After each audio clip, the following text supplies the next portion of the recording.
is the Upload Collective. It's a co-working and incubation space dedicated to immersive technology companies. We have the pleasure of having Andre and Lifeliqe, part of this community, actually one of the first members here. So very, very lucky to have companies like this representing and helping us host events like this. And what's really amazing is for us, we actually started Upload VR with the mission to bring virtual reality education to the masses because it's such an incredibly powerful tool. So to actually see this 2 years later is amazing, and I hope that what comes of this, I hope people get a chance to come in here and really get inspired by this stuff. And actually, quick show of hands, who has not tried VR in this room? Seriously, no one? Nobody hasn't tried VR? Wow, yeah, round of applause, seriously. This is like the 1%, 0.001%. Cool, so I'm going to pass the mic over to Andre, and we'll kick it off here. Thank you all for coming. Thanks, Taylor. So, my name is Andre, and I'm co-founder and CEO of Lifeliqe. Lifeliqe is a visual learning platform with 1,000 interactive 3D models that are already now used in 15,000 schools around the world. But today it's my distinct honor to introduce and to have a panel with great panelists. So, Mike, if you can start introducing yourself. Yeah, I'm Mike Bodine from the AT&T Aspire Group, and I invest in education technology to help democratize education throughout the country. My name is Michael Carter, and I work with people who are trying to make learning better with technology. I'm Walter Greenleaf, I'm a neuroscientist, and I've been working in medical applications of virtual reality now for about 30 years. I'm really excited to be here and to see how things are really taking off in this field. Thanks for having me. I'm Beth Rogozinski. I'm the Chief Product Officer of Pear Therapeutics. Pear Therapeutics makes games and apps for mental and behavioral healthcare, and we've got a number of apps that we've been licensed and are working on for VR applications in mental and behavioral health. So, why we created this panel? So, being in the education space for a while, seeing a lot of innovations happening in the edtech space for the last 5 years. So when we heard about all the exciting things happening around the VR and education and healthcare, we thought that maybe it's a good time to sit together with people who've been active in the industry for a while, who saw a lot in terms of VR and AR, but as well as adapting the technology. And just open discussion about the trends and different scenarios which are likely to happen in the future. What we also did, we sent all of you guys up from the event, email asking you for any questions. So what we also did, we put your inputs into our panel discussions as well. So let me start with the first questions. So why is medicine and education a big market for VR and AR? Thank you. I think that education and medicine are really key for AR, VR because they just have new ways of experiencing content, and they're also areas that have very high cost components already. So AR and VR really is a great way to help reduce some of the costs to have that practical experience, such as biology labs, lab dissections, and medicine has some of the same areas there.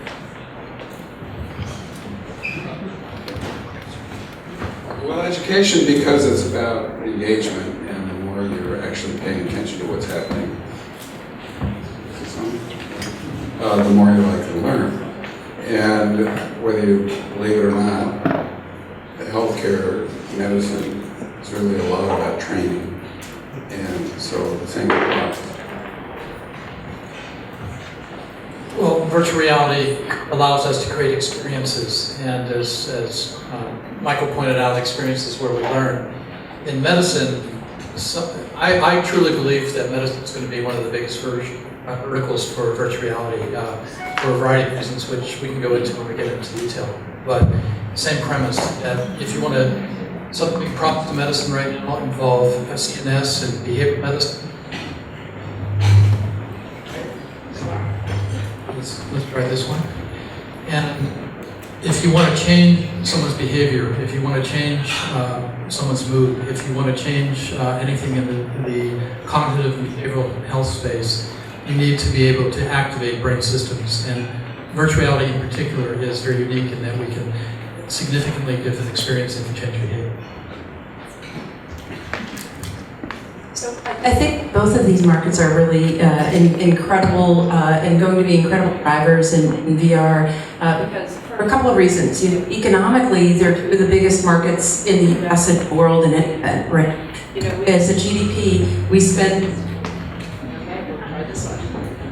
The GDP of the U.S. in the GDP of the U.S. we spend, you know, more money on education and healthcare than any other industries, right? So the other thing that both of these industries actually both have in common is that they're really based right now on kind of historical pedagogical approaches, right? You know, education is still Socratically based with a sage on the stage as opposed to experientially based. Medicine, we still talk about kind of practicing medicine and standards of care that are so unequally distributed across populations that AR and VR give us opportunities, one, to both address, you know, some of the biggest industries and financial markets in the world, and two, to be really disruptive within those markets.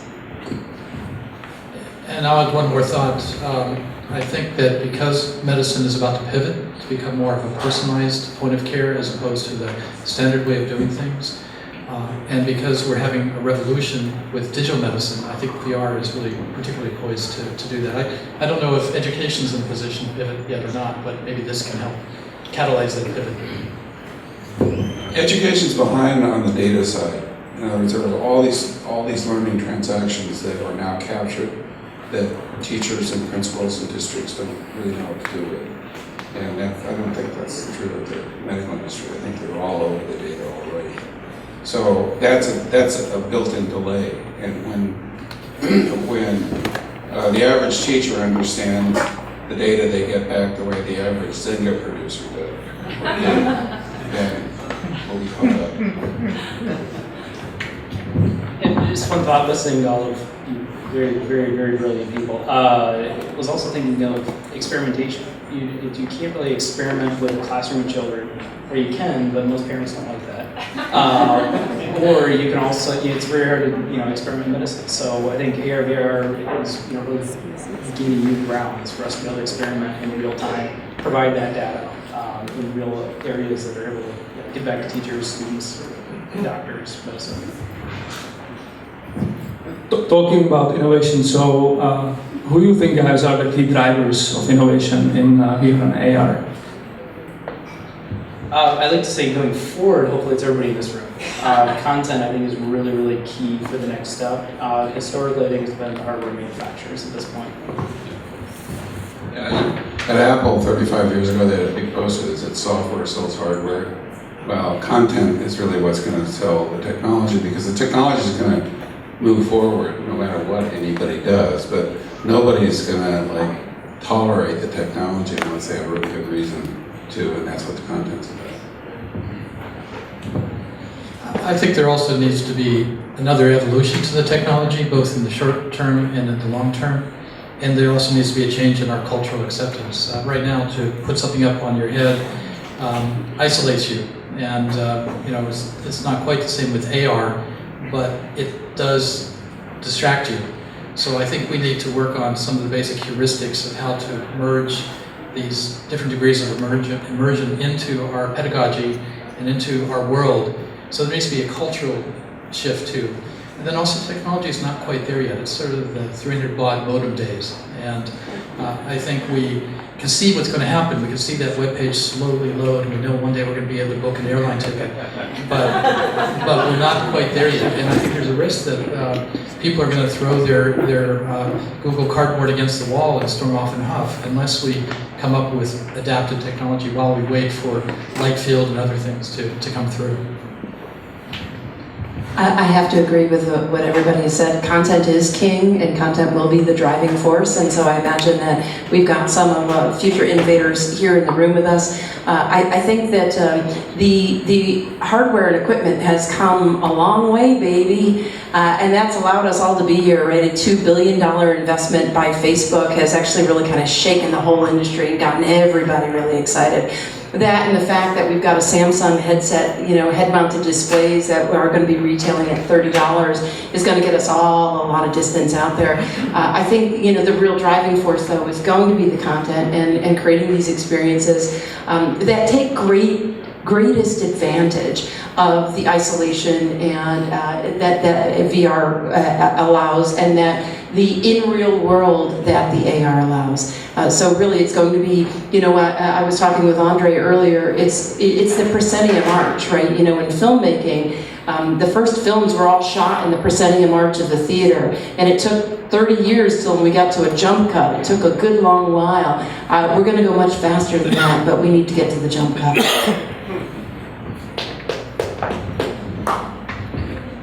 So guys, you already mentioned a couple of those challenges, but what are the other key challenges you think is here an AI ecosystem facing right now? I think from an education standpoint, it's going back to that idea of pedagogy and how do we have some research to make sure that students are learning the way they should, what's going on there. So I think there's the professional development arm is going to be crucial in building all this. But I really think content catalogs are really what's going to be the main driver at this point. So it's hard for a school to invest in a device even if it's just for one case study or if it's just for one class or section. So as the content becomes more rich, it becomes across different sections of the classroom, it's going to be more useful.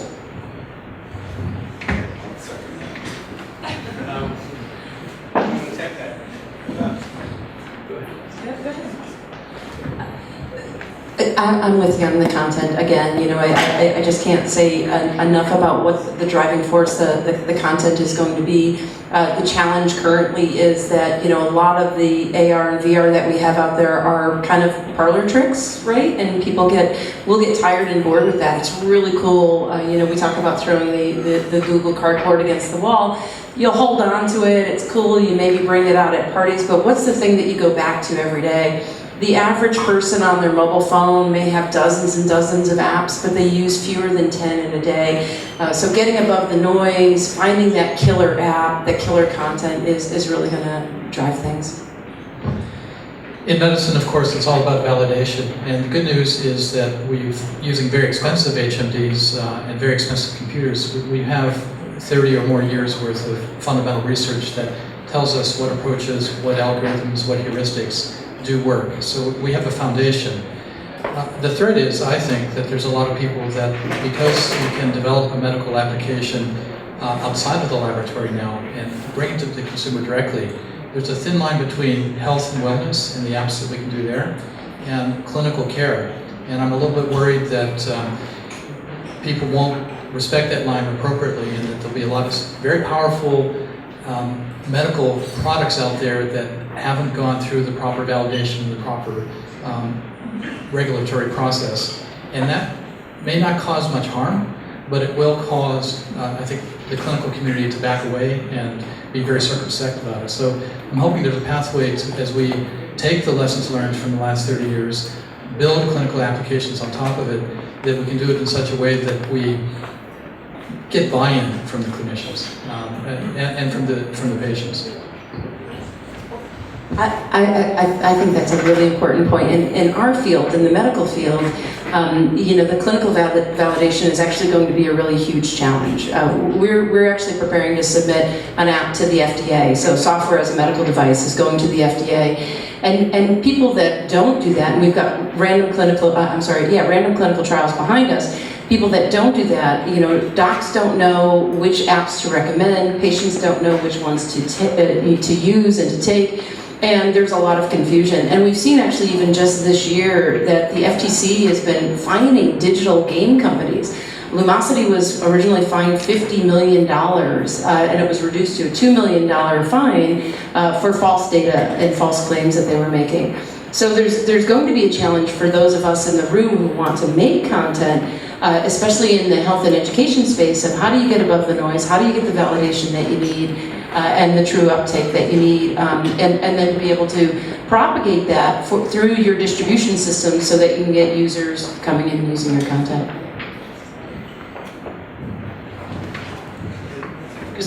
Actually, now you say it, David, education has a similar problem where we call them a lot of times digital distractions in the classroom. So when you have 30 eyeballs on you of students, and we'll pick on middle school students because they're going to be the most obnoxious when that piece breaks, it's very stressful on the teacher. So these things need to also be fairly seamless, and same thing when that digital distraction happens, it's going to cause the teacher to pull back and wait for the technology to mature. So as we're putting things out there, we need to kind of keep that in mind. Absolutely. So how about security and privacy? How do you see that as a topic or issue within the whole ecosystem? Yeah, I'm going to pass it over to medicine first. Well, it is actually a big issue, and we should reserve some time to talk about what the great things are that VR can do in medicine. But I'm glad we're talking about the threats. But security and privacy and HIPAA compliance is very important. And right now, if you look at the user licenses for a lot of the HMDs, and I won't name names per se, they keep ownership of the data that goes through their servers. And that data is unique and specific to the individual, and it's what we call in the healthcare industry personally identifiable healthcare information. And if you have a clinical problem, and if your behavior, let's say you're depressed, or let's say you're anxious, or let's say you have an obsessive compulsive disease, your behavior that is accumulating on these servers is codified and perhaps matched to your name. So I think there are some issues that need to be sorted out. VR is going to be a great telemedicine platform, so I see it reaching all out through the world as being the point of care, but we need to be careful about the security and privacy of that data. It's a key concern of ours at Pear Therapeutics because we are in the mental and behavioral health space, and the privacy and security for mental health is actually even more stringent than other types of healthcare because of the stigma that mental health issues have. We're really very concerned with these issues at our company. We separate out all PII, personally identifiable information, from PHI, personal health information. All PII and PHI are stored separately. We do end-to-end encryption. Onboarding is all seamless and encrypted. And then clinicians that actually even want to log in have two-factor authentications. So we really are using the best practices in hospital-based healthcare systems, in Sarbanes-Oxley, and financial systems. And I think the same is going to have to apply to VR, and probably even more so. One of the things that we look at with the vendors that we work with are people that will sign a BAA, a business associated agreement, that they'll agree to all of our HIPAA and security standards, and we won't work with a company that won't. Right? If you're not HIPAA compliant, then we'll go elsewhere. Yeah, in education, I think it's not that different than what I was trying to say before, which is that the education industry really doesn't understand what to do with data.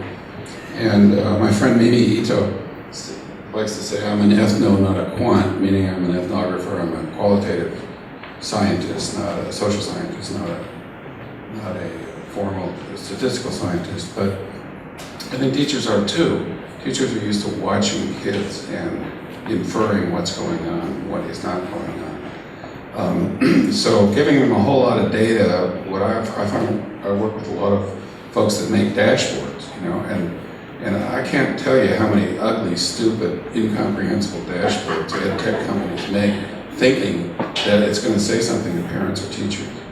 And it's interesting, Andre and I went down to the peninsula today, and we actually did pretty well with the traffic, but to Digital Promise, which is an NGO that was set up by Congress for the former CTO of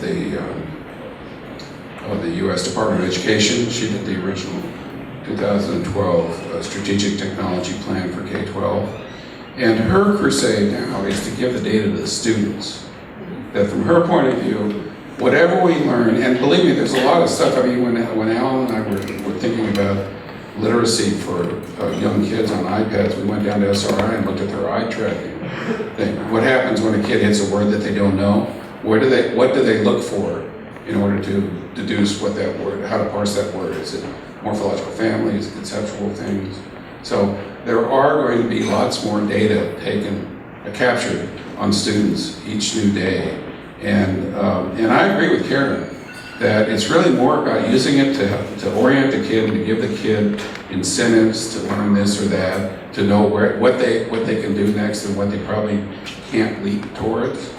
So for me, the issue really isn't the privacy and security issue, it's who owns their data and who gets to see it and who gets to do what with it. And I vote with Karen that it ought to be the student first and then the teacher and then the parent. Yeah, it's interesting. We were just having a conversation about how these devices now allow for new sensors and new data to be collected, and you really had this massive public debate about who has the data, where is it sitting, what does it mean, who can sift through it. So, I agree with you and Karen and everybody at Digital Prompt said, privacy for that student data is going to be very important, but also I think as it starts to blend between medicine and education, so that we can help have early intervention with children, we can have all sorts of new tools, but the question is going to be how is that data going to be transferred? So let's assume that you are currently having extra $500,000 in your pocket, and within the VR and AR, so how do you will invest those money? That's a great question. So we are actually looking at I think that AR will probably start to go first as we start to look for content that is going to be consumable by schools. And then the more high-end systems, probably more towards vocational programs, more specialized programs that can offset the initial expense. As the expenses start to come down across the board, we'll start to see it, just more ubiquitously used. But I think, as we were talking about the earlier comments about the content catalogs would be really key. So how do schools justify the device and spread the costs of licensing in the physical device across multiple disciplines? But I asked you how you would use $500,000, not AT&T. It's all the same, right? I'm very, very conscious. But no, I would think that... A little closer? Closer to the mic, please. Sorry. No, I'm very conscious about how we're spending the money and investing. But I think content is going to be the new frontier, and I think that hardware be selective for certain, I'd say, feedback or for certain application items. So medicine, I would still look at definitely some physical instruments, but mainly it's going to be, I think, for schools, content and catalogs right now. Yeah, I have a friend, Katie Provincial, who works for Presence Learning, which is a company that provides online speech therapy.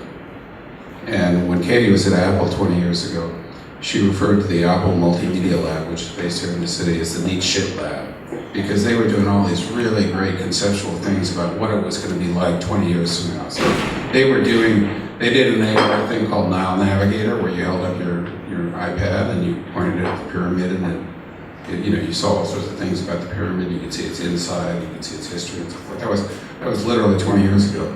So if I had $500,000 to invest in virtual reality or augmented reality, I'd invest in neat shit.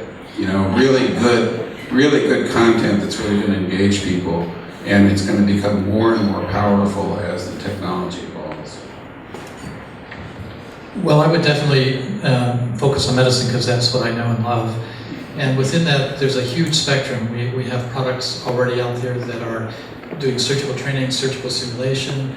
There's products that go deep into almost every vertical of medicine. But the area that I think there's various possibilities that's sort of untapped is the area where using virtual reality to make a difference. And this overlaps a little bit with education for kids who are on the autism spectrum.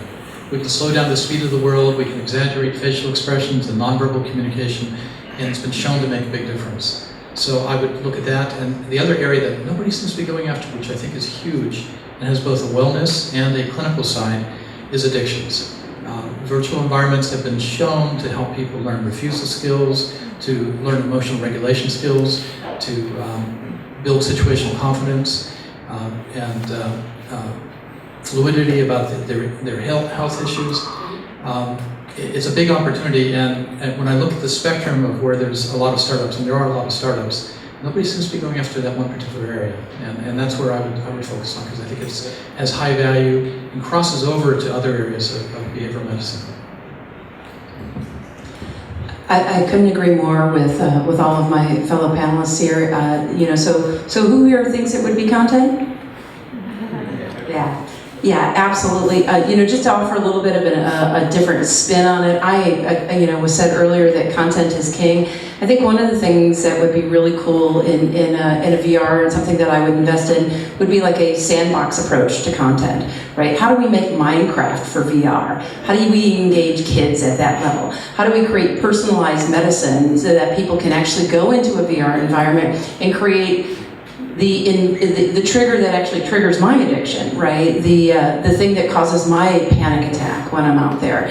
So I can actually create that really quickly because, personalizing in this level and empowering at that level that Minecraft does is something that I think would be really cool. There is a Minecraft VR system now, don't you? Yeah. Okay, good.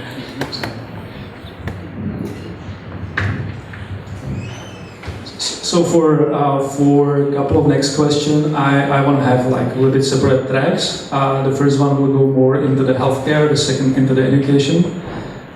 In terms of the healthcare, so you guys already spoke about a couple of sweet spots, but what are the other sweet spots for VR and AR in healthcare you currently see?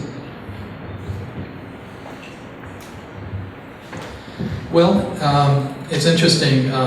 MindMaze raised $100 million at a $1 billion valuation to develop a neurorehabilitation system.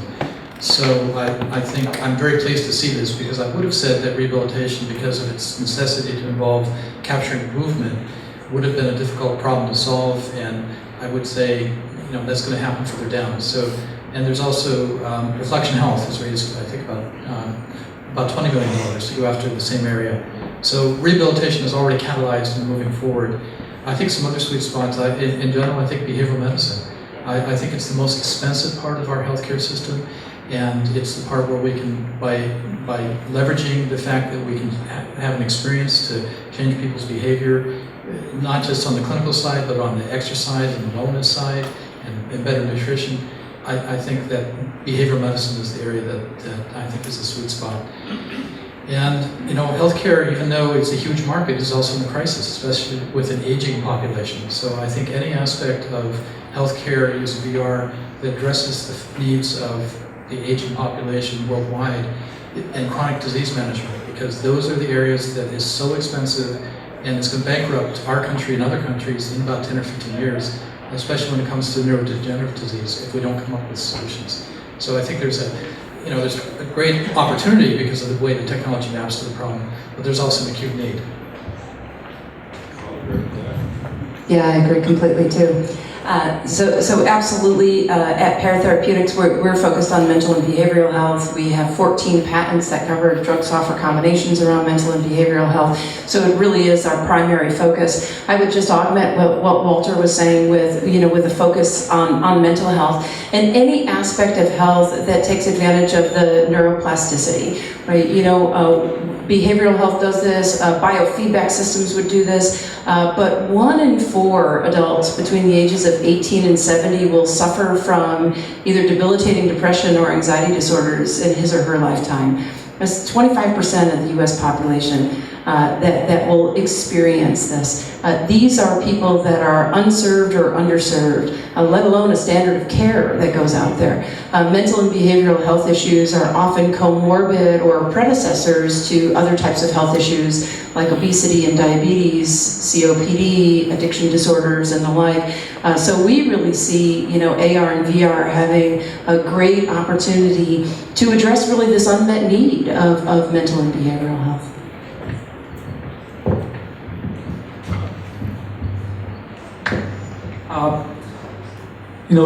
Talking about the VR and how this is coming into the healthcare as well as education. One of the things which we are trying to figure out ourselves is the user experience. So I guess there were a lot of research is done about the user experience for VR and AR. What would be your take on that? What is so unique about VR and AR?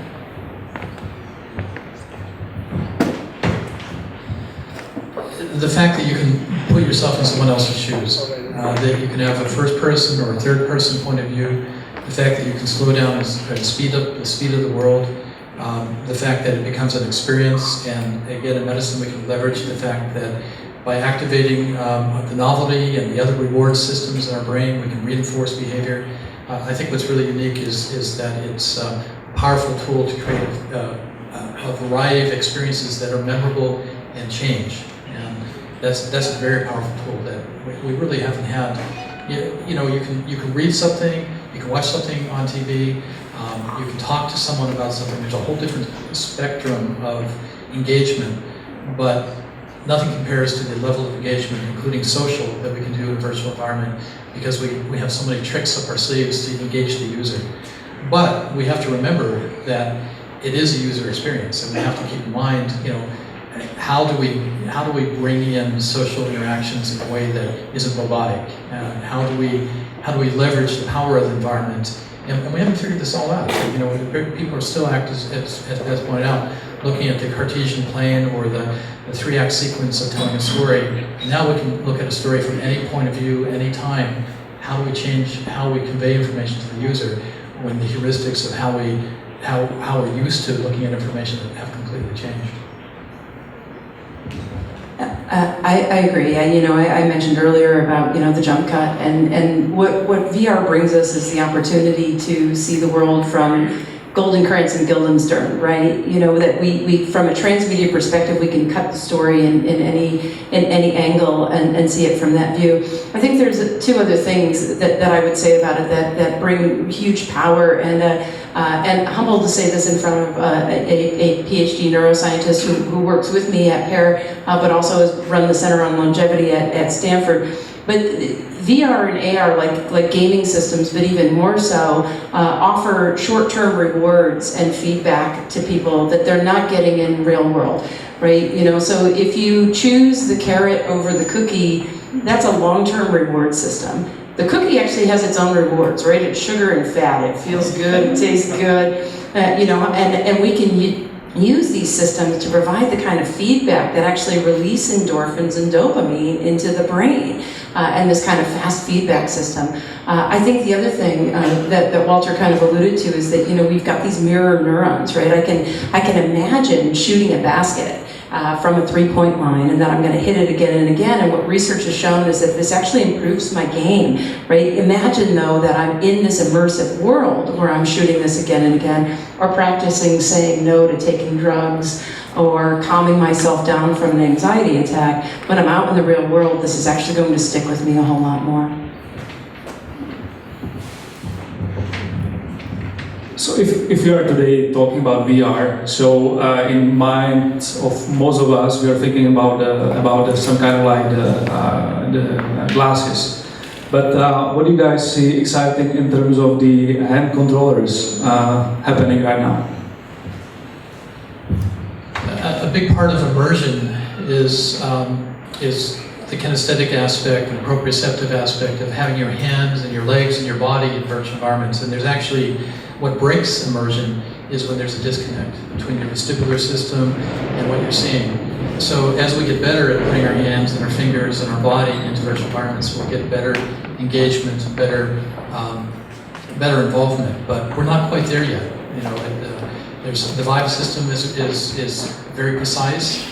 But I'm looking forward to when I can get my fingers and touch things and maybe get some haptic feedback and tactile feedback and do some anaesthesis so that I get some vibration when I can touch the edge of an object.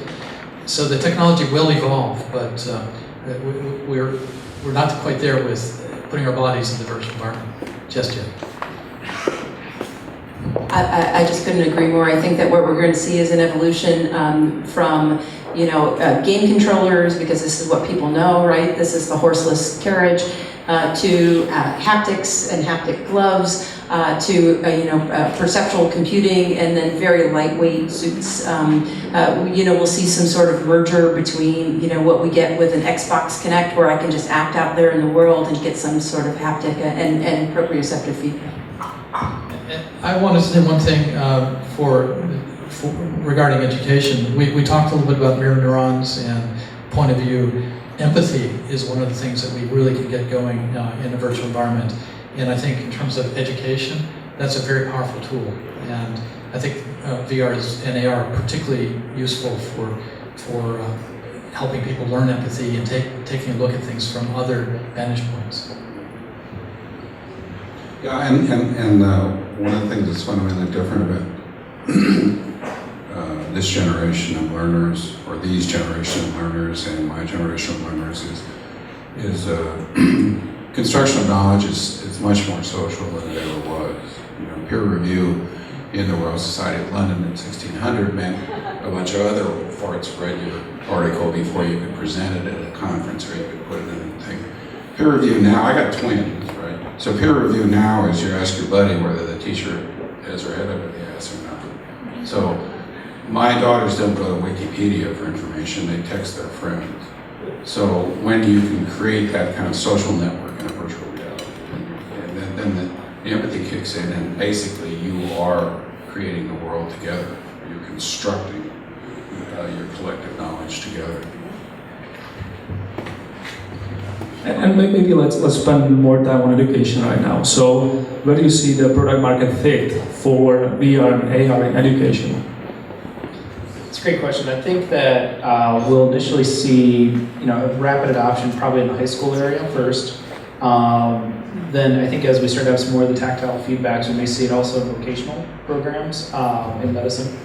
So I think that having that sensory experience, having that full feedback is going to help people experience these tools and transitions quicker. Then I think it'll probably then once it waterfalls from high school, you'll see it in middle school. And we're even developing social emotional apps to help children learn how to regulate their own attitudes and bodies right now. So it'll trial trickle all the way down to probably pre-K. Yeah. So my general principle with trying to do something to help people learn is the shorter the better. So I would actually vote to see the emphasis be on getting this kind of environment in pre-K, kindergartens, first, second grade, because it's going to have a much greater impact in the long run if you start there. And then with respect to the disciplines, the kind of things that people are learning, I was trained as an historian, and I actually had somebody teach me how to code so I could write simulations to help my history students get a kind of personal role-playing game and have an experience of a pre-industrial revolution economy or the age of the terror. But as far as I'm concerned, it's really about like science and math. It's about manipulation and abstraction. And so that, from a discipline point of view, that's where it's going to be the most powerful, I think. Kids are going to go in and mess with shit, and they're going to learn that a lot better and faster and more intuitively manipulating objects in virtual worlds. And it will be more the consumer or B2B market? I think those two markets are now blending a little more. I think that you see, parents are becoming more engaged, and I think for especially startups, we see a lot of success where the startup will focus on parents at first. They're able to prove the concept, and then we're starting to see school adoption. So we're starting to see that parents are, they just tend to be first movers, but they also tend to pay. So a lot of times the procurement cycles in schools can be rather lengthy, a little longer than most startups can last. So by having this kind of staggered approach, you can help cash flows the company, but also prove concepts and iterate faster. Yeah, I think the two markets are the same in developed environments. In developing worlds are really fundamentally different spaces and they're different levels of investment, different levels of technology. So there it's going to have to be, take hold in the schools and maybe come home. But basically Scholastic cracked that relationship between the parent and the school channels, cracked that code about 30 years ago. And as a parent I would get these things that I would check off a bunch of books and I would write a check and then my daughter would take it back and give it to her teacher. So Scholastic had every teacher, public school teacher in America selling shit for them. And the reason they did that is the school got kickbacks, free library books, and the teachers got free classroom stuff. But they figured out how to work those two channels. So that's a pretty fluid space. Now, district sales or state sales, that's a whole other thing. But in terms of getting something in, that's no solution. So AR and VR, it's still not, solution for education, standing alone. Education technology in last 5 years, become really hot. Then, and again, turn a little bit is less attractive for investors. So what do you guys think are the 3 key learnings which, education technology took in last 5 years? That's a great question. And last year there was almost $14 billion of sales with a 20% year-over-year increase. So I think that the market is there. There is an appetite. I think the key is that pedagogy and security. I think people are just more aware of how these are and how they affect the child and how they affect the learning environment.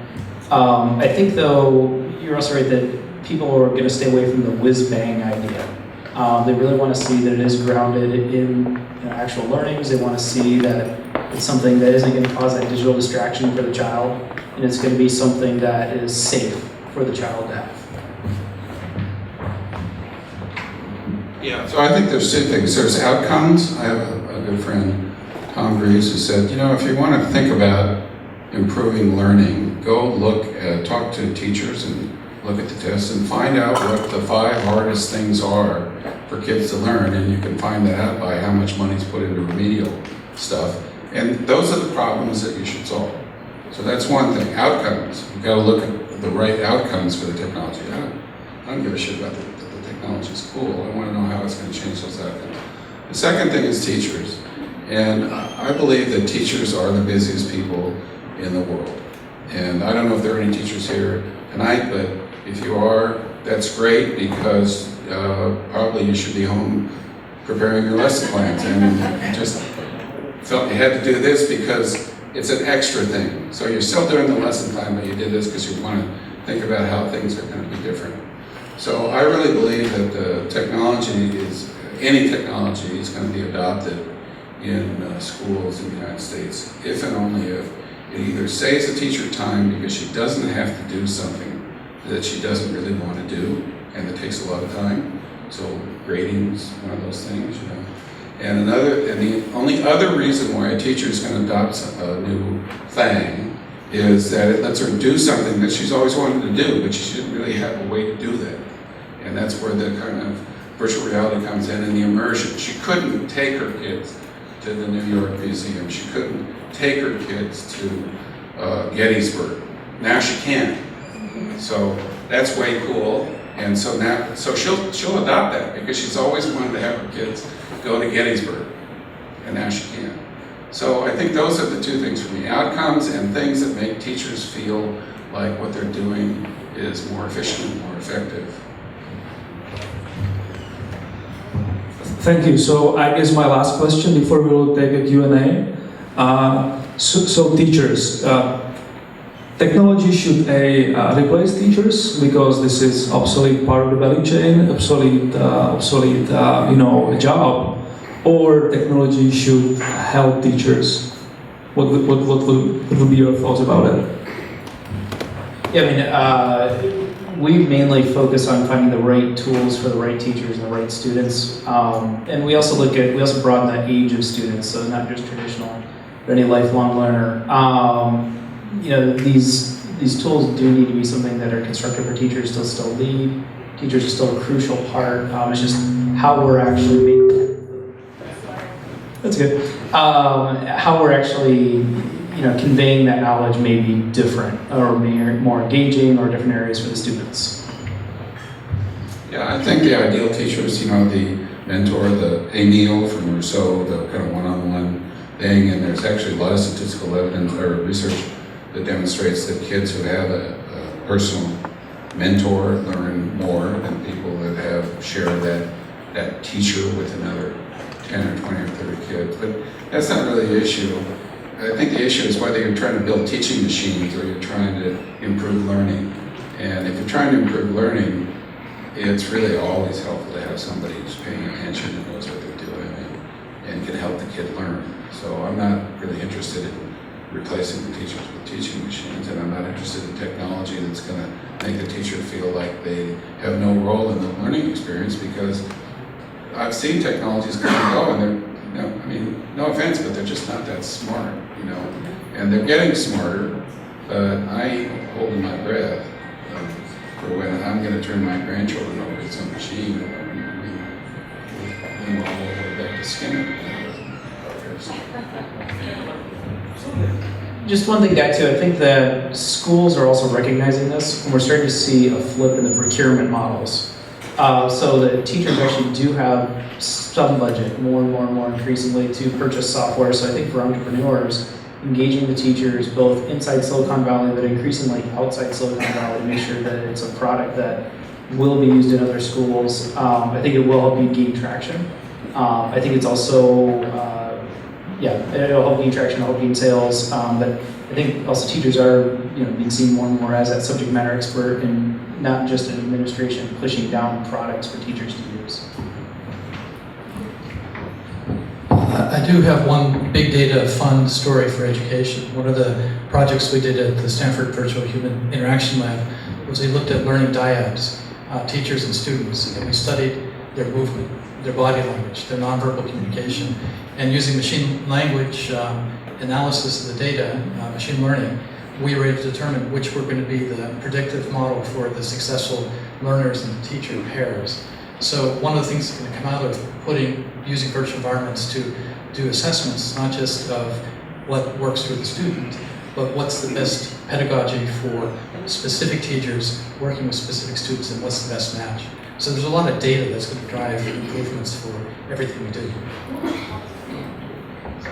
And I just want to address the same issue in medicine. So we are not looking to disintermediate any clinicians, physicians, therapists, and I imagine the same as the same for teachers, right? We've got these teachers that are addressing 30 plus kids at times, and they're just overwhelmed. We see this as adjunctive to what they're already doing.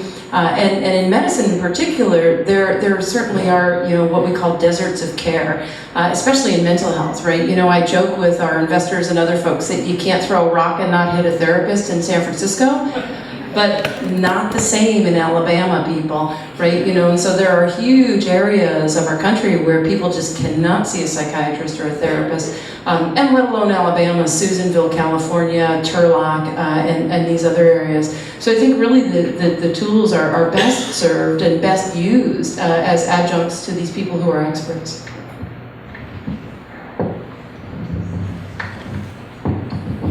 Thank you guys so much. So before we will take the questions from the audience, so two short announcements on our side. So we are starting a meetup group about VR and AR in healthcare and education. So if there will be questions we are not able to answer today, just tweet using the Lifeliqe, and what we will be doing, we'll be shooting the short interviews in next month with all of our panelists, and we will absolutely include your questions as well.